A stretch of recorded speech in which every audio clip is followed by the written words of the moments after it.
Hi, welcome to our channel True Up. We will talk about the trade dispute between China and the US today. After the excessive prosperity, the United States is likely to have a recession or perhaps a severe one due to the excessively high inflation rate at now. When aggregate demand is gradually declining, it is vital to lower supply prices and steer the inflation rate toward a steady drop in order to soft land the US economy. The simplest option is to completely remove the tariffs that have been imposed. However, the Biden administration continues to fantasize about using tariffs to exert pressure on China and secure additional benefits from that country. As a result, it is unaware that tariffs have turned into a strategic burden for the U.S. The U.S. economy looks to be at the height of a new era of prosperity. Employment is still growing. Unemployment is at historically low levels last seen in the 1970s, salaries and resident incomes are still rising, and the U.S. dollar index has increased by 6.5% since the year's beginning. President Biden is eager to declare that this year, for the first time in 46 years, the United States GDP growth rate will surpass China's. However, there have already been indications of a recession in the American economy. According to a recent research by Lawrence Summers, a former U.S. Treasury Secretary, a recession was guaranteed to occur within a year whenever inflation was above 5% and unemployment was below 4%. These two threshold numbers were both attained in the first quarter of this year. The Federal Reserve and the U.S. government are of the opinion that a soft landing and the avoidance of a recession are possible for the American economy. Indeed, effective macroeconomic policies, especially those that are carefully crafted, can aid in the economy's soft landing. A soft landing, however, is not that simple to create. Only in the middle of the 1990s did the U.S. have a genuine economic soft landing. Right now, there are three factors that make a soft landing even more challenging. First, the U.S. inflation increased by more than 5% year over year and has since kept increasing. This year, it stayed above 8% in both March and April for 2 months running. For a longer length of time and by a greater margin, potential production must be below zero in order to lower such a high inflation rate to the 2% objective. Recession is more likely in this. Second, the overall impact of demand policy is negligible in the present inflationary cycle due to cost-driven variables. All of these factors have, to varying degrees, contributed to U.S. inflation, including the rise in commodity prices brought on by the conflict between Russia and Ukraine, the disruption and adjustment of supply chains brought on by the epidemic, and the rise in tariffs and supply chain disruptions brought on by the U.S.'s adjustment of its policy toward China. Without cost-cutting measures, combating this type of cost-push inflation will need a more severe decrease in aggregate demand. The recession will worsen and escalate as a result.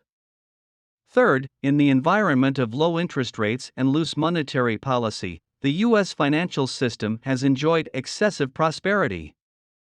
When interest rates rise, especially when they do so significantly, the value of financial assets may fall, and the resulting volatility on the financial markets would prolong and deepen the actual economy's slump. Possible if the United States can cut successfully. When aggregate demand is gradually declining, cost reduction has the benefit of guiding inflation toward a stable lower trend, negating the need to dramatically raise interest rates and tighten monetary policy. The Biden administration, meanwhile, is limited in its ability to cut expenditures. Tax cuts are a traditional strategy to lower expenses, but the Biden administration's policy options only include tax hikes, not tax reductions. The Biden administration has unveiled a substantial spending plan for disaster relief, infrastructure development, and support for Ukraine. The Biden administration has promised to increase taxes to pay for the government's deficits in the face of rising interest rates and tighten government debt financing. This 180-degree policy flip from tax rises to tax cuts is a little too much for Biden. Bringing down global commodity prices is a significant additional method of cost reduction. Can a Biden presidency do this? International oil, food, and metal ore prices will all drop dramatically if the United States attempts to lift the sanctions against Russia as quickly as feasible.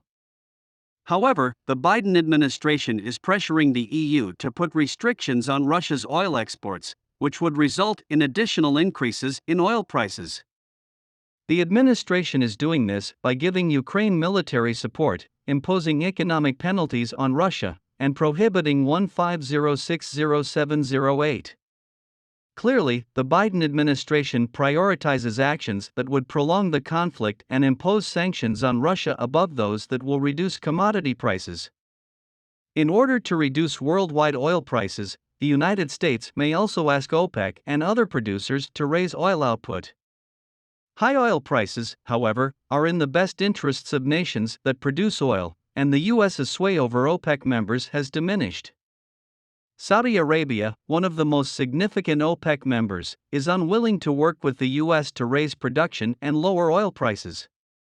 Changing supply chain regulations and acquiring external, affordable, and efficient supplier networks are further ways to save expenses.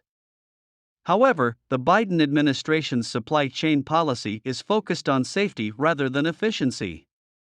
On the basis of security, the Biden administration continues to halt supply chain collaboration with China. It also tries to reconstruct domestic supply networks that have left the country and creates backup supply chains among friends and trading partners. These actions will just drive up supplier costs. Rolling back the tariffs imposed on China during the Trump administration may be the simplest method for a Biden government to reduce expenses. Because the application of tariffs was a decision made by the previous administration, it is quite simple. The 1035A PR's government is correcting the unwise trade practices of the 1030 CYPRYT Trump period.